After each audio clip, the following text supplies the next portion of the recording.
Hi everyone. I was going to give everyone an update on the latest updates from the PCI SIG organization that we govern PCI Express technology.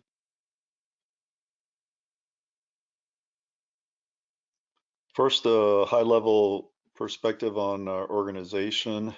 We have about 800 member companies, and we're primarily focused on PCI Express. And we've been seeing a lot of recent interest in different technologies. Virtual reality, automotive, storage, obviously, and clients, applications, and mobile, and our traditional servers.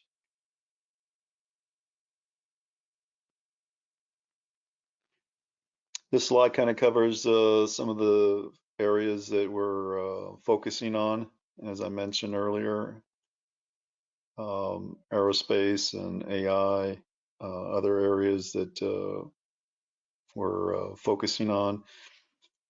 One of the things that has helped us over the last couple of years has been our ability to have low power solutions related to our L0 substates. So we've seen a lot of good momentum and IoT applications and mobile applications. And I think everyone is familiar with the fact that NVMe uses PCI Express, so that's been a big adoption and storage for us. This is one of my favorite slides. This kind of shows you the evolution of our technology. And it really started in 1992 with, folks remember PCI and parallel bus running 30 megahertz. And then through the years, we went to PCIe, which was more of a registered interface, again, still parallel, but at a higher frequency. And then we had a big revolutionary change going to SerDes technology, and that's when we started PCI Express. And you can see the different generations of PCI Express. The one slide is the normalized slide of doubling bandwidth every 3 years, which is the light blue. And then you see the purple is our actual execution. So there was a big gap between 3.0 and 4.0, but we released PCIe 5.0 last year in May of 2019, and we're on target to release PCIe 6.0 in 2021 next year. So this not only shows the accomplishment of our organization, but also shows a sort of computer I/O bandwidth for the last 25 years. So PCI Express 4.0, which is the one that we've been, I would say, the one that's we're testing or doing our compliance testing for. We launched that last year in August of 2019. So PCI Express 4.0 has been around for a bit. We've seen a lot of announcements in the industry.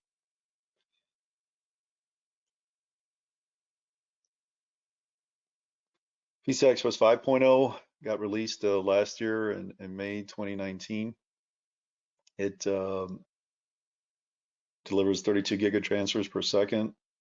It's backward compatible, maintaining the same kind of recipe that we've had over the years, which is the ability to be backward compatible to the previous generations.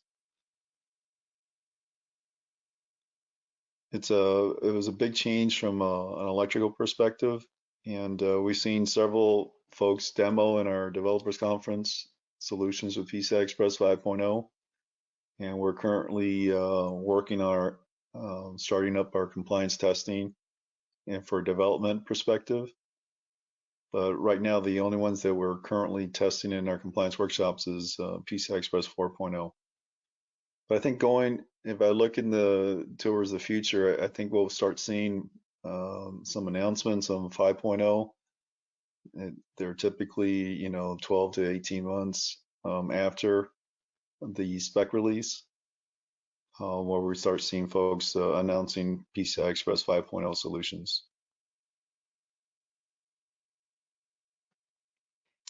The current work groups are working on PCI Express 6.0. This is again going to double the bandwidth.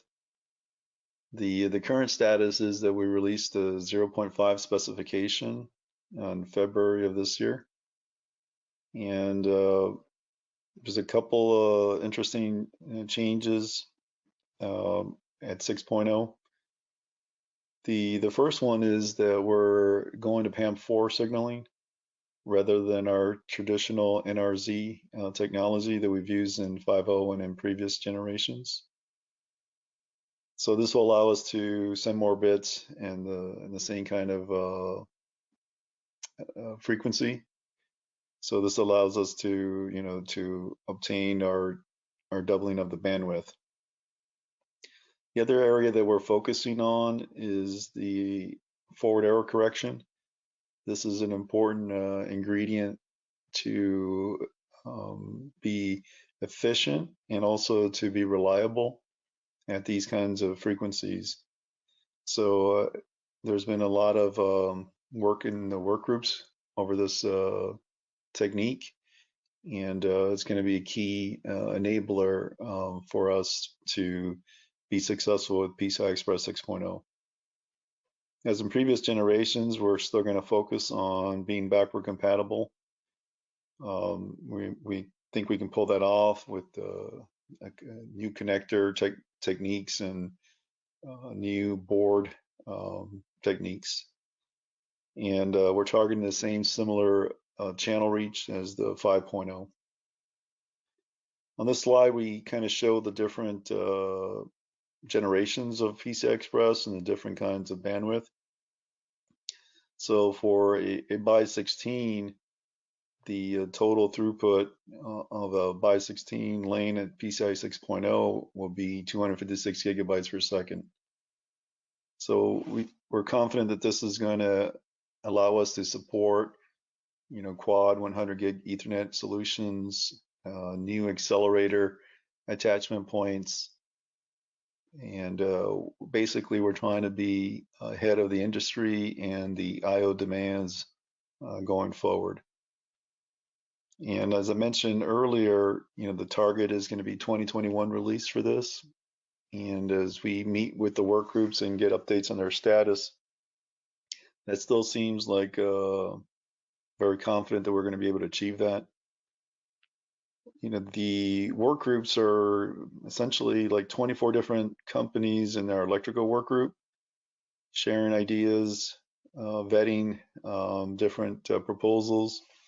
And this is how you get to state-of-the-art technologies, by having these 24 different companies debate, discuss, review different proposals, selecting the top ones, and this will allow us to continue our drumbeat of PCI Express technology.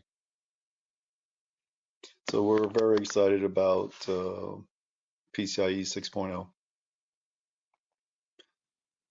Some of the benefits of PCI Express and high performance computing is not just that we deliver high bandwidth, as you see with 4.0 and 5.0 and subsequently with 6.0, but we also have some good robust data integrity checking, i.e. the LCRC that we use for communicating on the link. And we also have end-to-end CRC, where we can have from the source of the data packet, even though it goes through switches, you can send an end-to-end CRC and it can be checked at the receiving end, and to ensure that the packet has been successfully transmitted. Some other techniques that folks have used in the past is our single root IO virtualization, allowing one of our endpoints to be shared among different processes at the processor level. So that allows you to virtualize your solution.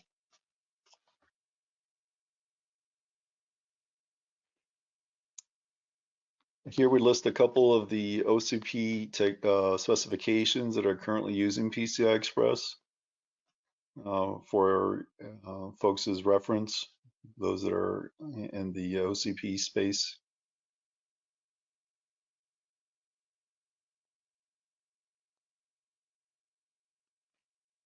So, we're very confident. There's a roadmap here for PCI Express. There's 4.0 widely adopted, 5.0 to be adopted, released last year, and then the 6.0 specification to be released next year. So to our member companies, they know that there's a continuity here with PCI Express, and it's got the, folks say thousands of lines of software support over the years that understands and knows how to use PCI Express technology. So those that are currently not using it or thinking about using it, it's the right answer. We're happy with our 4.0 and 5.0 solutions. We'll be rolling out the compliance testing of 5.0 here shortly, and 6.0 again, specification being released next year. And our compliance events are free to our members, which runs through a set of checklists and also interoperability among our members. We'll continue to double the bandwidth with our PCIe 6.0 solution, and we get, our membership has been growing over the years, and it's a testament to our technology. So we're very excited right now what we've accomplished and what we're going to continue to accomplish.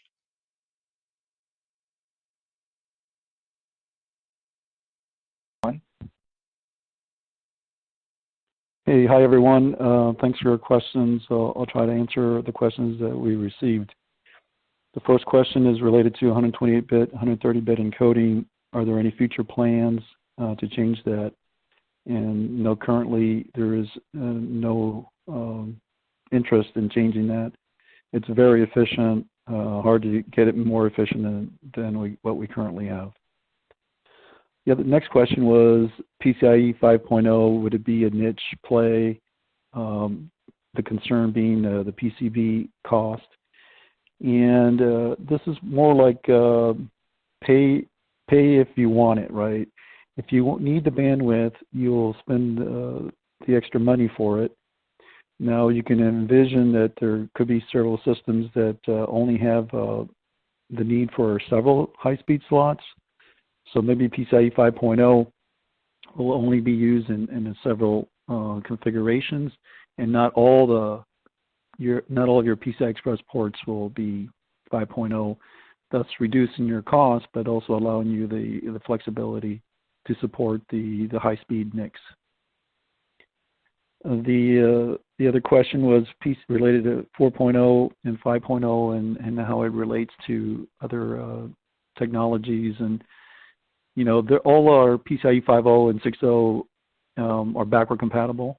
So if it can run on 4.0, it will be able to run on 5.0 and 6.0 and so forth. And you can swap the root ports and the endpoints or vice versa because of the backward compatibility. That's one of our recipes for success that we've had for